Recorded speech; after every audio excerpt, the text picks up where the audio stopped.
আজ বাজার থেকে এসেছে ডুমুর, তাই ডুমুর দিয়ে ভাবছি একটা পাতুরি করব।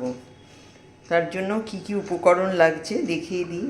ডুমুরটা আমি সেদ্ধ করে রেখেছি নুন আর সামান্য সর্ষের তেল দিয়ে। এখানে রয়েছে জল ঝরানো দই, নিয়েছি কাসুন্দি, একটু নারকেলের পাউডার, রসুন, কাঁচা লঙ্কা আর সাদা তিল। নুন হলুদ আছে, আর আছে সর্ষের তেল। আর পাতুরির জন্য আমি কলা পাতাটা ভালো করে ধুয়ে পরিষ্কার করে মাইক্রো ওভেনে 30 সেকেন্ড স্টিম করে নিয়েছি, এবং পাতাটা খুব নরমও হয়ে গেছে যাতে আমি ফোল্ড করতে পারি। এবার আমি শুরু করে নিচ্ছি। আমি পুরো রান্নাটা মাইক্রো ওভেনেই করব। এটা চাটুতেও করা যায়, স্টিমেও করা যায়, ভাজাও যায়, কিন্তু আমার পক্ষে এই মাইক্রো ওভেনে করাটাই বেশি সুবিধাজনক। জল ঝরানো দইয়ের মধ্যে আমি দিয়ে দিচ্ছি একে একে সিদ্ধ করা ডুমুর,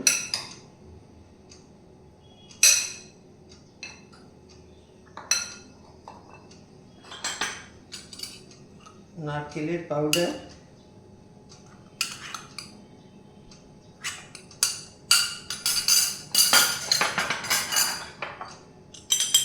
থেতো করা রসুন,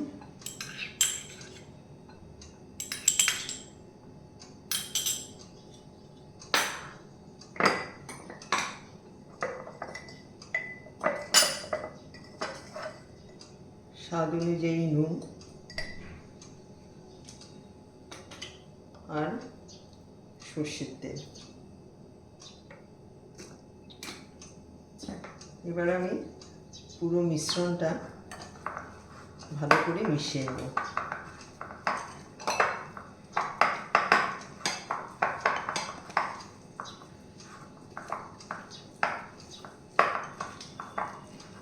তার মধ্যে দিয়ে দেব আন্দাজ মতো কাসুন্দি।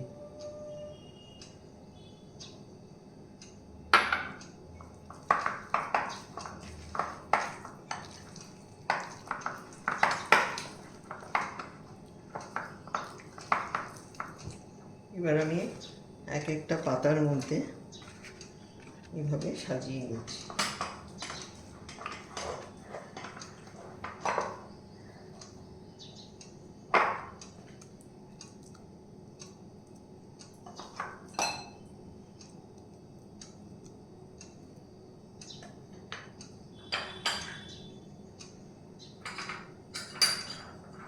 উপর থেকে দিয়ে দেব সাদা তিল ক্রাঞ্চিনেসের জন্য,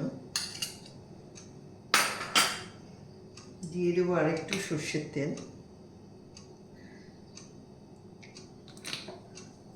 আর এক একটা প্যাকেটে এক একটা করে লঙ্কা। এবার আমি মুড়ে নেব।